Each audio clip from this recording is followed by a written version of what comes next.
The tires crunched over gravel as I pulled up to the cabin. Morning fog drifted between the trees, thin and silver, wrapping around the porch I had rebuilt board by board. Fresh stain darkened the new beams, but the rest still showed its age, peeling paint clinging to warped siding. One cracked window I hadn't replaced yet, weeds clawing up through the stone steps. 7 years.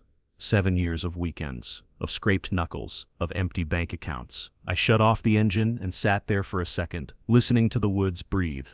I spent 7 years bringing this place back to life, I thought, and now someone wants to take it from me. A car door slammed behind me. I turned. A man in a pressed jacket stood at the edge of the drive, clipboard tucked under his arm. Too clean for the forest. Too calm. "Alex Thompson?" he asked. "That's me." He smiled without warmth. "You know the HOA has long-term plans for this property?" My stomach tightened. "Plans?" I said.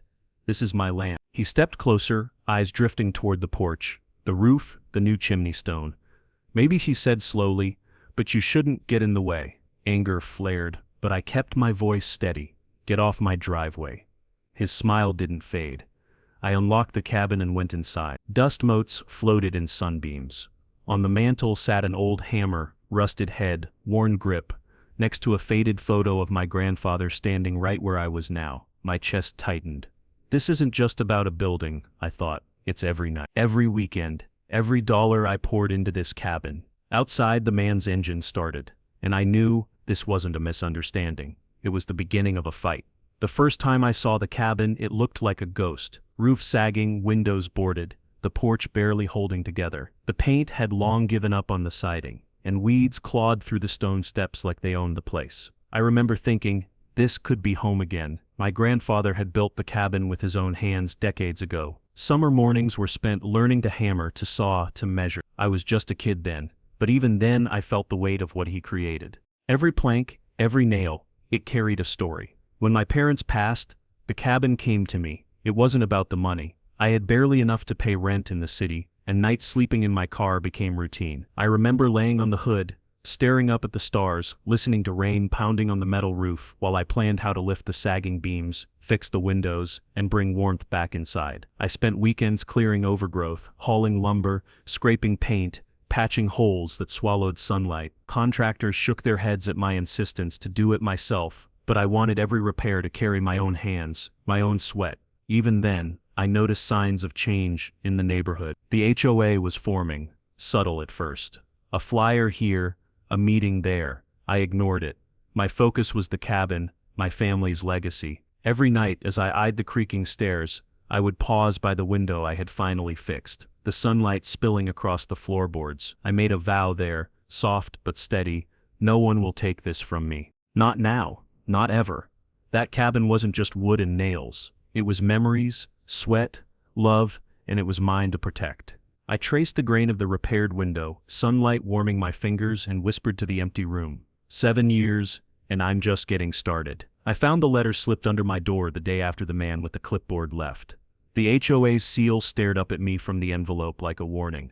Restoration work at the cabin has been recognized and credited to the HOA. Failure to comply with community regulations may result in fines or further action. I dropped the envelope onto the counter, staring at it. My hands shook. 7 years of sweat. 7 years of mornings that smelled like sawdust and rain. And someone was trying to claim it. I grabbed my camera and my notes. My photographs, my receipts, my construction logs. They were all there. I needed to move fast. The drive to the HOA office was short but heavy. The neighborhood glimmered with manicured lawns and identical mailboxes. A perfect display of control. My cabin had never looked like this, not even now. Not yet. I pushed open the glass door. The receptionist looked up, expression polite but cold, typing as if I weren't there. "Alex Thompson," I said, my voice even steady. She didn't look up. "Sign in," she said, sliding a clipboard across the counter. Minutes later, I was led into a small office. The board member, a man in a crisp suit, didn't rise. He leaned back in his chair, steepling his fingers. "Mr. Thompson," he said, voice smooth, almost amused, "we've noticed the restoration work you've undertaken at the cabin. Impressive effort. But it seems the HOA has been overseeing this property in accordance with community guidelines." I felt my stomach tighten. Overseeing. I bought that cabin. I restored it. Every nail, every floorboard, every window, I did that myself. The deed is in my name. He smiled, just slightly. Legal ownership doesn't always guarantee compliance. There are zoning considerations, historical easements, and as you know, the HOA has responsibility to maintain standards for the community. I exhaled, keeping my anger contained. Standards? This is my home, my property. And you're trying to claim credit for it? Or find me for following my own plan? He leaned forward, eyes glinting. We only want to ensure everything aligns with HOA regulations.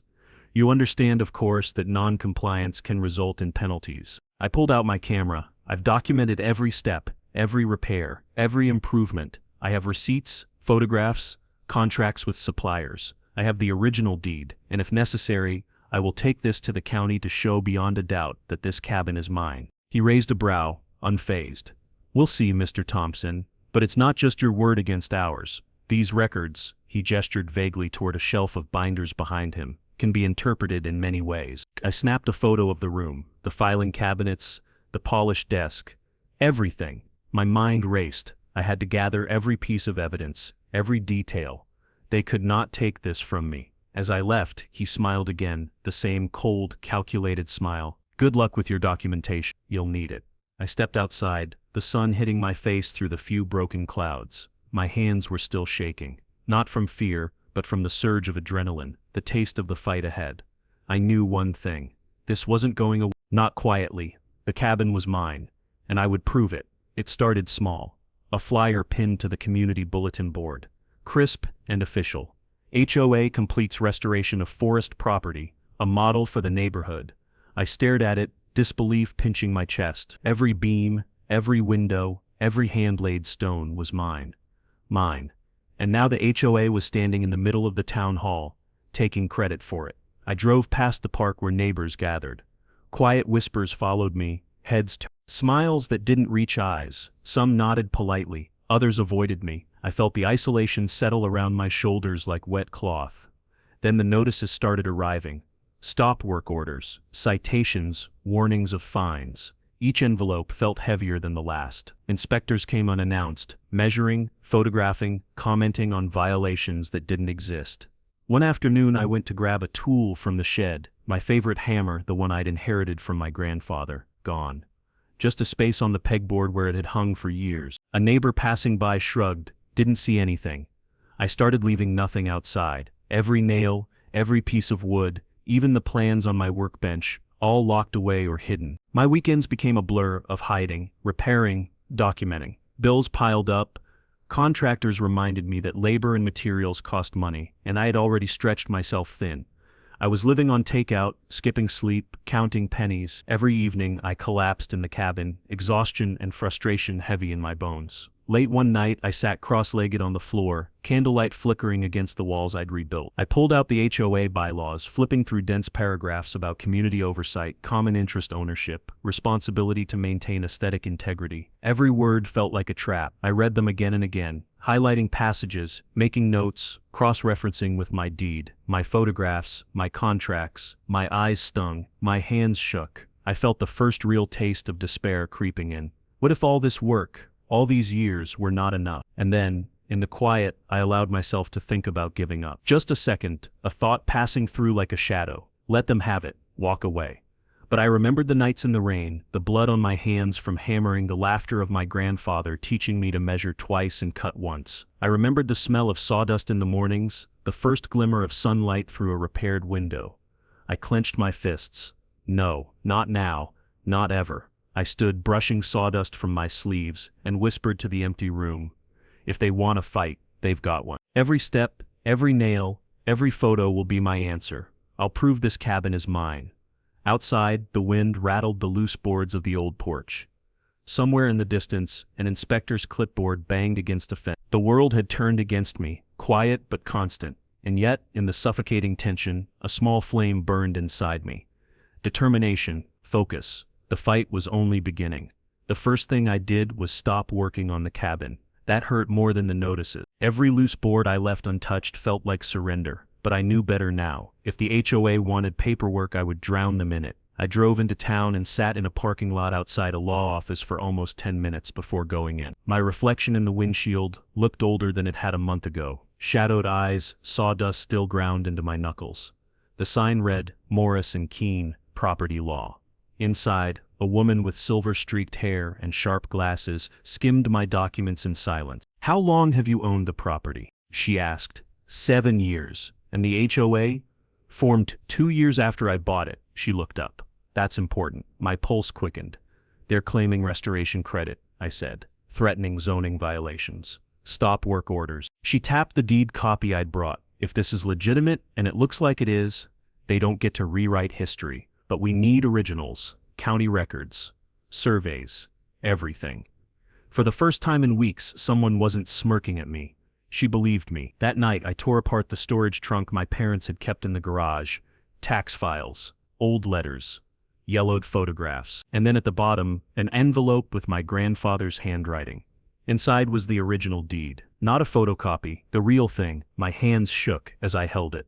The next morning, I was at the county records office before it opened. The clerk wheeled out a cart stacked with leather-bound ledgers and scanned maps that smelled like dust and ink. My parcel number matched, same boundary lines, same ownership transfer, no HOA authority listed. I photographed every page. Then I drove to see Walter Ruiz, a retired surveyor who lived 2 roads down from the cabin. He unfolded an old topographic map across his dining table. "That cabin predates the subdivision," he said, tracing the ink with a thick finger. "By decades, HOA's border never crossed this ridge."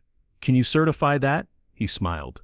"Already did for a similar case last year." I left with copies and his card. Next came Sam, the contractor who'd helped me replace the roof during year 3. He remembered the storms, the scaffolding collapse, me sleeping in the truck because I couldn't afford a motel. "I'll testify," he said immediately.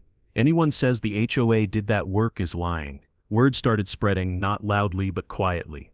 Mrs. Alvarez from 3 houses down knocked on my door one evening with a folder. "My cousin fought the board last year," she whispered. "Here's what helped him. A retired teacher left a sticky note in my mailbox. They fined us too. Don't quit." I built a wall in the cabin's main room. Photographs in order, receipts pinned by year, permits, before and after shots, roof beams, foundation repair, electrical upgrades.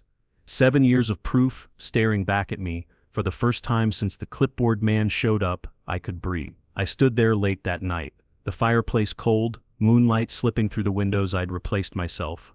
They had power, rules, lawyers, but I had something better, the truth, and I was done being afraid. The HOA office looked different when I walked in the second time, not colder, sharper, glass walls, framed aerial photos of manicured streets, awards mounted like trophies, community excellence, beautification initiative, neighborhood renewal. I signed in, again. The receptionist didn't bother hiding her irritation. "He's expecting you," she said, pointing down the hall. The office at the end belonged to Marcus Hale, HOA president. His nameplate gleamed. I knocked once. "Come in." He stood when I entered. Tall, gray at the temples, handshake firm enough to feel rehearsed. "Alex Thompson," he said warmly. "Heard a lot about you." "I doubt that," I replied. We sat. Behind him, a wide window framed rows of identical homes. "Order, control." He folded his hands. "You've caused some administrative ripples." I restored a cabin. He smiled thinly. "You improved a structure located inside a community-managed forest corridor." "My land," I said. "Disputed." I let that word hang. "Disputed." "I bought it 7 years ago," I said evenly. "Before your HOA existed." Marcus tilted his head. "Ownership isn't always the final word." "Zoning overlays, conservation initiatives, historical easements." I slid a folder onto his desk. Photos, dated receipts, permits, before and after images, roof collapse, foundation cracks, rewiring. He didn't open it. "That's 7 years of work," I said. "Documented." Marcus chuckled. "That's adorable." My jaw tightened. "Adorable? You'd be shocked how many homeowners believe effort equals authority." I leaned forward. "It does when the deed is in your name." He finally glanced at the folder. Barely, then pushed it back. "Paperwork can be interpreted," he said. "Boards vote, councils change, titles are fluid when community interest is involved." "Community interest," I repeated. "Yes." He clasped his hands again. "Your cabin sits in a desirable corridor. Trails, scenic value, potential shared use infrastructure. There it was. I kept my voice flat. You want my property? Marcus smiled. We want what benefits the neighborhood, and that includes erasing me. Don't dramatize. I stood. Then stop putting notices on my door. He remained seated. That depends on compliance. With what? Inspections, access requests, architectural oversight. You have none. He raised one eyebrow. Yet. The silence thickened. I have survey lines. I said. County records. Witnesses.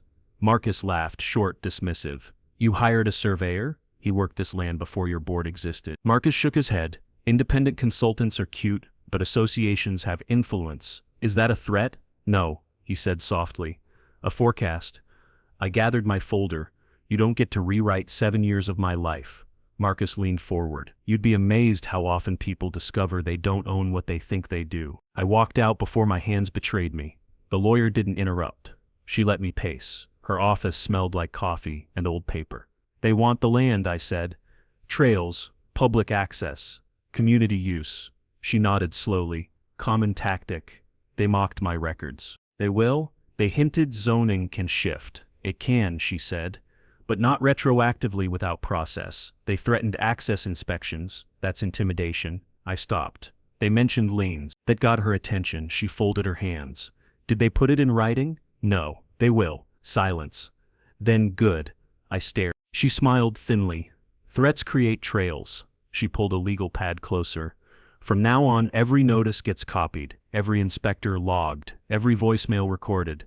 They think I'm just some guy with a hammer. They're counting on that. My phone buzzed. Another email. HOA Compliance Department. Notice of architectural review deficiency. I showed her. She exhaled. They're accelerating. I swallowed. What if they try to seize it? They can't. But, Alex, she said gently, if your deed predates them and your boundaries sit outside HOA control, they're bluffing. And if they're not? She looked me dead in the eyes. Then we go to court. My stomach tightened. Court meant money. Time. Stress. 7 more years. Maybe. She must have read my face. They picked the wrong cabin, she added.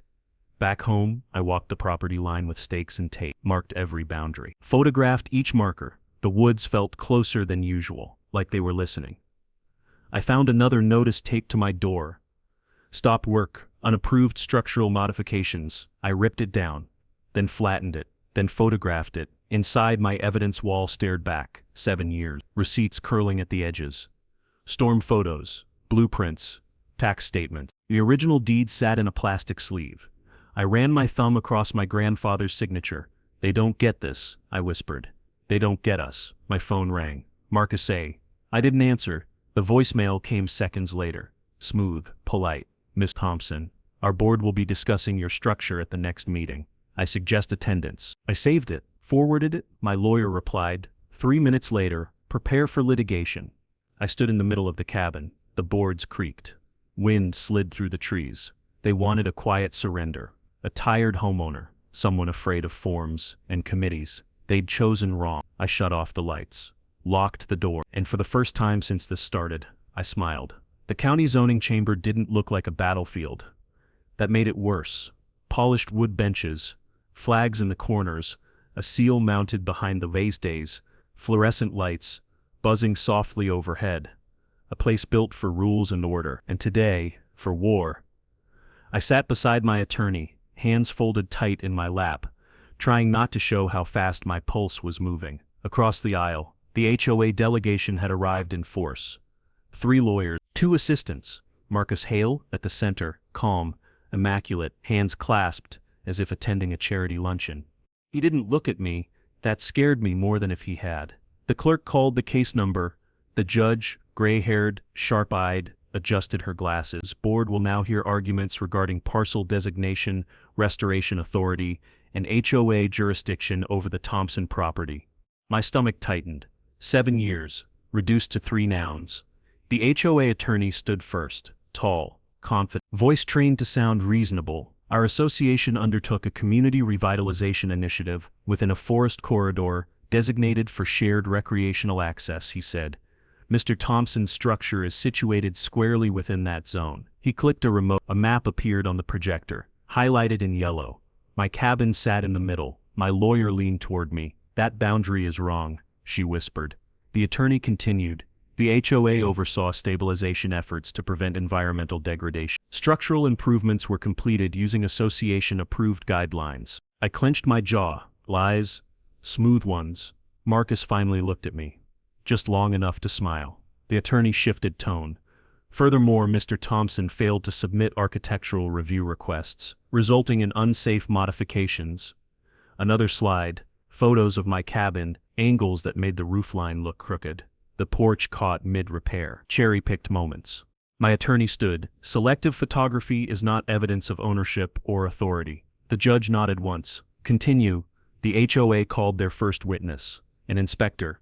He testified about violations, about notices, about safety concerns. My lawyer cross-examined gently. Did you verify the property's parcel number? I relied on HOA records. So no county verification? No. Murmurs rippled through the room. Next witness. An HOA board member claiming oversight. My attorney asked, when did your association form? 5 years ago. And Mr. Thompson purchased his property. Uncertain. She raised a document. 7 years ago. The witness blinked. Marcus shifted. My turn came faster than I expected. My lawyer stood. We call Alex Thompson. My legs felt hollow walking to the podium. I raised my right hand. Swore in. Sat. 7 years stared back at me from every face in that room. Mr. Thompson, my attorney said gently, when did you begin restoring the cabin? The week after my parents' estate transferred ownership. Why? I swallowed. My grandfather built it. I wasn't letting it rot. She clicked. My photos filled the screen. Rotting beams. Collapsed roof. Mold-blackened walls. Gasps. I took these the first day, I said. No HOA, no assistance. Just me. Next slide. Me, on scaffolding. Rain pouring, truck bed full of lumber, receipts stacked on my workbench, permit stamps, dates, year after year. Every repair is documented, I said. Every purchase, every inspection. The HOA attorney rose. Objection, self-submitted documentation. County permits, my lawyer replied calmly. The judge nodded. Overruled. I saw Marcus's jaw tighten. Then Sam, my contractor friend, he testified about the roof collapse, about hauling shingles in storms, about me sleeping in the truck. No HOA paid for that, he said. I'd remember. Walter the surveyor followed. Maps spread across the board. HOA boundary stops here, he said, tapping the ridgeline. Cabin's 200 yards outside, Marcus whispered urgently to one of his lawyers. My chest burned. The judge leaned forward. Mr. Hale, she said. Yes? Your board submitted boundary overlays that differ from county records. Marcus smiled thinly. Our consultants prepared those. Did they file them? Silence. Not formally. The room shifted. I felt it. Something was cracking. The HOA lawyer regrouped fast. He called Marcus Hale to the stand. Marcus adjusted his cufflinks, sat straight, smiled. My association seeks only to preserve community value. Did your board fund restoration of the Thompson cabin? Yes. My lawyer stood slowly. On what date? Marcus blinked. During our revitalization initiative. Specific date, last year. She raised a receipt. Roof replacement invoice dated 4 years before your HOA formed. Marcus frowned. That may have been preparatory work. Paid by whom? Association contractors. She lifted another. Credit card statements. My name. Does that belong to your HOA? Marcus hesitated. No. Then who paid? Miss Thompson. Murmurs swelled. She wasn't done. You filed claims of jurisdiction based on zoning overlays. Yes. She placed a map on the projector. County certified. Stamped. Red border far from my cabin. This is the only legally filed overlay. Do you dispute its authenticity? Marcus's mouth opened, closed. No. My attorney turned. Then why did your board circulate altered maps? Marcus shifted in his chair. We updated projections. Without filing? Yet. The judge's pen stopped moving. Marcus cleared his throat. We believed filing was pending. Belief, my attorney said softly, is not law. Then she nodded at me. I stood. My hands shook slightly as I lifted a plastic sleeve from my folder. This, I said, walking forward, is the original deed. A ripple ran through the benches. Yellowed, paper. Embossed seal. My grandfather's signature dark at the bottom. Recorded 7 years ago, I continued. 2 years before the HOA incorporated. The judge leaned forward. May I? I handed it over. She examined it. Then the county stamp. Then the transfer date. The room went silent. Marcus didn't move. The judge flipped another page. Checked the parcel number, cross-referenced with the digital file pulled up by the clerk. Minutes passed. No one spoke. My pulse thundered in my ears. Finally, the judge set the deed down, removed her glasses, and looked directly at Marcus Hale. Your association has no jurisdiction over this parcel. A collective inhale filled the chamber. She raised one finger. We are not finished. Marcus stiffened. You submitted claims, asserting restoration credit. Yes, those claims appear unsupported. She turned to the clerk. I am ordering a temporary injunction against HOA enforcement actions on this property pending review of potential misrepresentation. Marcus's lawyer whispered furious. The judge's gaze sharpened. Mr. Hale, this board does not take kindly to fabricated authority. I closed my eyes. Just for a second. Relief flooded through me so hard it hurt. Not victory, not yet. But momentum. The judge struck the gavel. This hearing is recessed. Marcus didn't look at me this time. He couldn't. The chamber didn't breathe. It froze.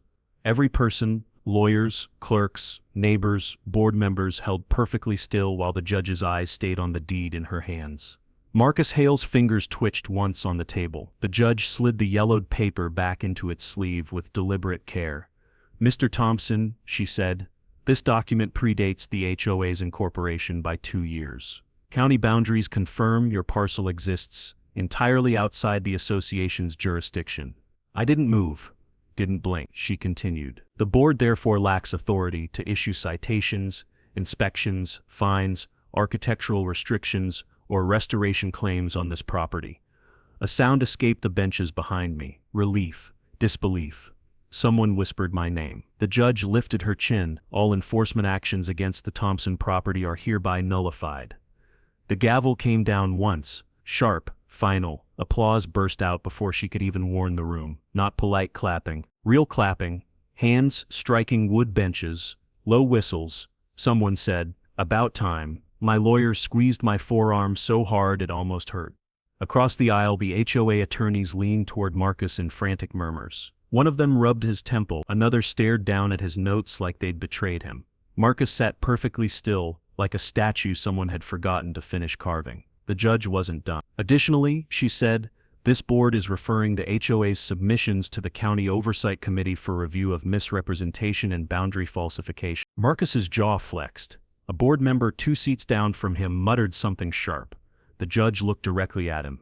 You personally signed multiple filings claiming restoration authority. Yes, Marcus said hoarsely. Those claims appear unsupported. Silence swallowed the room again. I advise your association to retain separate counsel. That one landed harder. A reporter scribbled furiously in the back row. The gavel struck again. This matter is concluded, and suddenly, my lungs worked again. The crowd spilled into the hallway like water released from a dam. Neighbors, journalists, clerks. My contractor slapped my shoulder. You did it. Walter the surveyor grinned so wide his cheeks shook. My lawyer leaned close. Go home, she said softly. You've earned today. Marcus passed me near the exit. For a second our shoulders nearly touched. He didn't look at me, didn't speak, didn't smile. His shoes squeaked faintly against the polished floor as he walked faster than dignity allowed.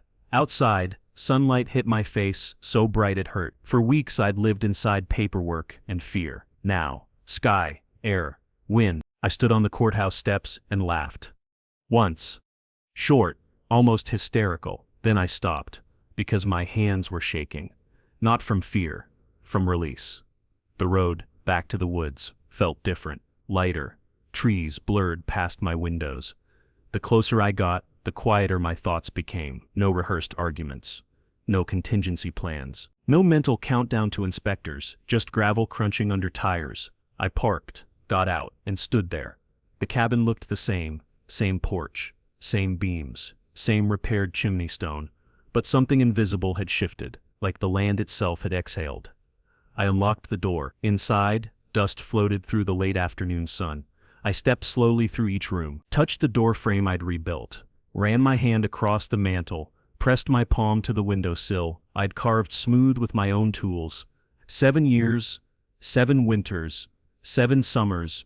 My chest tightened without warning. I sat on the floor, right there in the middle of the living room, and broke. No sound at first, just breath, shuddering out of me, in short bursts.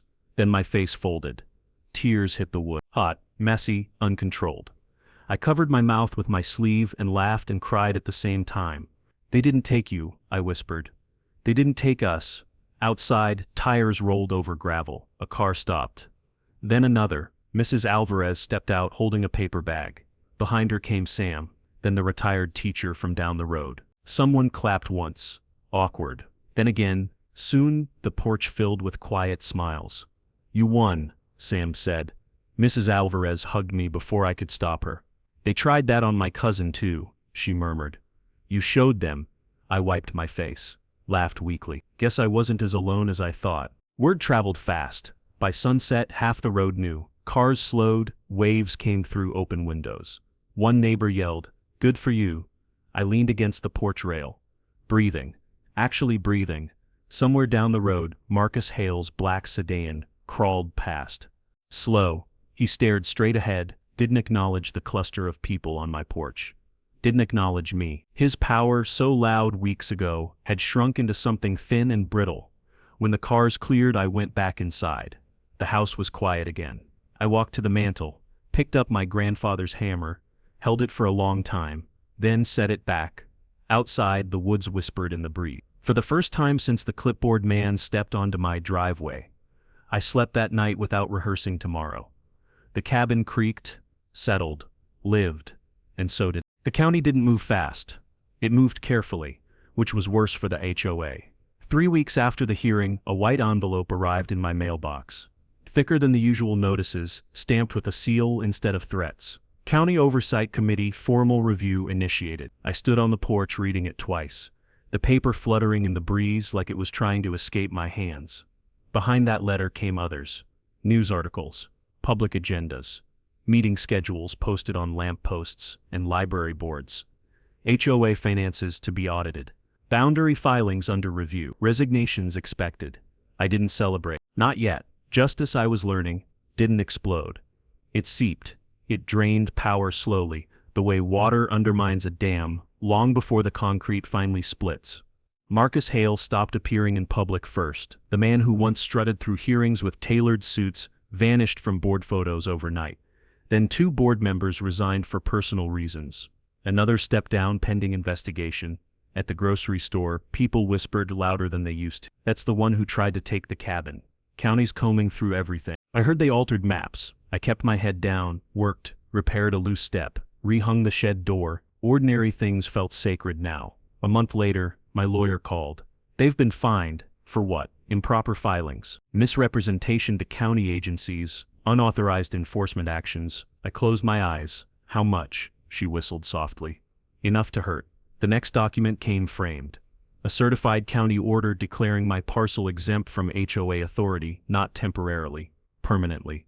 Recorded, stamped, buried in public record where no clipboard could ever touch it again. I hung it beside my grandfather's photo. Outside, neighbors started stopping by. Not with food this time, with apology. A man who'd crossed the street to avoid me for weeks cleared his throat and said, "Guess we should have asked questions sooner."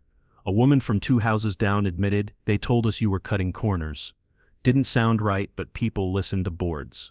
Mrs. Alvarez squeezed my arm. "Power hates daylight," she said. I nodded. Cars slowed in front of the cabin now, not suspicious. Curious. Respectful. Someone spray-painted over an old HOA sign at the end of the road. Another neighbor quietly removed the notice board that used to post citations. One evening, a couple knocked on my door. "We heard you fought them," the husband said. "They put a lien threat on our place last year." I invited them inside, pulled out a chair, made coffee. The evidence wall was still there, receipts, permits, photos. I didn't need it anymore, but I kept it, not as armor, as proof. By fall, the HOA office lights stayed dark most nights. Audit teams replaced administrators, temporary boards replaced presidents. Marcus Hale's name disappeared from the website like it had never existed. Someone told me he'd hired his own lawyer, someone else said he'd moved. I didn't chase the truth. It didn't matter anymore. What mattered was the knock that kept coming. People with folders, with citations, with letters stamped final notice. I didn't charge them, didn't posture. I just showed them what worked. Get the county parcel map, ask for original filings, don't talk without copies, Document everything. One woman cried at my kitchen table when we found the clause that saved her house. Another man shook my hand so hard it hurt. You gave us guts, he said. I didn't feel brave. I felt tired, but steady. At night I sat on the porch watching the woods turn gold and red, listening to leaves scrape across the steps. 7 years restoring a cabin had taught me how to rebuild wood. This fight taught me how power worked, how easily people believed paperwork, how quickly authority grew when no one checked it, how fragile it became when someone finally did. I thought about Marcus in his polished office, confident enough to call my work adorable. I didn't hate him. That surprised me. I just understood him now. He thought nobody would push back. That was his mistake. One afternoon, I walked the property line again. Slow, unarmed, tape measure left in the truck, sunlight filtered through the trees. The ridge Walter had pointed to glowed orange in the low sun. My boundary, unmovable. I stopped at the porch and leaned against the rail, breathing, actually breathing. No inspectors, no envelopes, no rehearsed speeches, just wind and birds and the creak of boards that knew my weight. I went inside and looked at the hammer on the mantel, the deed in its frame, the county order beside it. 3 generations in one room. I smiled. Quietly. Not the loud courthouse kind, the kind that stays, the kind that settles into bone and muscle and memory, the kind that doesn't need witnesses. The sun was low, brushing the treetops in gold and rose. I sat on the cabin porch, elbows resting on my knees, hands folded loosely. The wind shifted gently through the pines, carrying the smell of damp earth, pine sap, and the faint perfume of wildflowers pushing through the lawn I had cleared years ago. For the first time in a long while, I could breathe without counting envelopes, photographs, or legal argument. The cabin sat quiet, glowing in the evening light, every repaired board, every polished window, every corner I had rebuilt, shining faintly as if the house itself knew it was finally safe. I leaned back against the rail, feeling the smooth grain of the wood against my palms. My grandfather had built this place with his hands, his sweat, and a stubborn pride that refused shortcuts. I remembered summer mornings with him, hammer in hand, showing me how to measure twice, cut once. His voice echoed in my mind, protect what matters, work for it, respect it. 7 years of restoration, months of battle, countless sleepless nights. It all felt like a single thread weaving through my chest. The HOA's threats, the letters, the inspections, the courtrooms. They had tried to intimidate me, to make me doubt. But every time fear struck, I remembered that voice, that hammer, that foundation. I realized it wasn't just about a cabin, it was about resilience, about standing for something that matters when the world tries to rewrite it. I closed my eyes and imagined the storms I'd endured, rain hammering the roof I had patched, snow piling on the steps I had repaired, the wind tearing at shingles I had replaced. Each struggle had strengthened not just the cabin but me. Each challenge had been a lesson, patience, precision, endurance. A flock of birds passed overhead, their wings casting shadows across the freshly repaired porch. I smiled softly. There was a rhythm to life here. Even when it had felt like chaos, even when it had seemed that control had slipped from my hands, there was order and persistence. There was beauty and commitment. There was victory and patience. I thought about the neighbors who had once whispered doubts. Some still waved as they passed along the narrow road. Some came by, shyly offering congratulations. I didn't need applause. The cabin's walls had witnessed enough to speak for themselves. Every scar, every patch, every polished corner told the story of survival and dedication. I rose slowly, stepping across the boards I had laid myself, running a hand along the mantel where the hammer rested. My grandfather's signature on the deed stared back at me, a symbol of legacy, of ownership, of history I refused to let be rewritten. But even as I savored this victory, I thought forward. Another structure down the ridgeline, abandoned, forgotten, waiting for hands willing to restore it. I imagined walking in with tools, plans, and patience, bringing life back to walls that had been left to rot. I could almost see it, beams restored, windows catching sunlight, a fireplace warm in winter. Not for credit, not for applause, for the same reason I had fought for this cabin, to honor what came before and to give something lasting to the future. I sat back on the porch, the sky deepening into shades of amber and violet. Shadows lengthened over the yard I had cleared, over the paths I had walked countless times carrying wood, nails, and memories. The cabin was quiet but alive, holding stories of struggle and triumph, just as I did. I picked up my grandfather's hammer again, holding it loosely, I didn't feel the urge to swing it, I only felt the weight of continuity. The hammer was no longer just a tool, it was a reminder, a promise, a symbol of what persistence can achieve. The wind whispered through the pine needles again, and I realized I was smiling without thinking. For the first time in years, I felt that I could leave the worries behind. Not forever, they would always be lessons, but for now, the cabin and I were at peace. The battles were over, the record was clear. The land and its legacy belonged to me. I exhaled slowly, letting the tension seep out of my shoulders. My eyes scanned the horizon, the ridgelines, the distant mountains, the small cabin I had resurrected. It all seemed to glow under the last light of the day. 7 years, I murmured. 7 years of work, sweat, and nights I can barely remember, but worth every moment.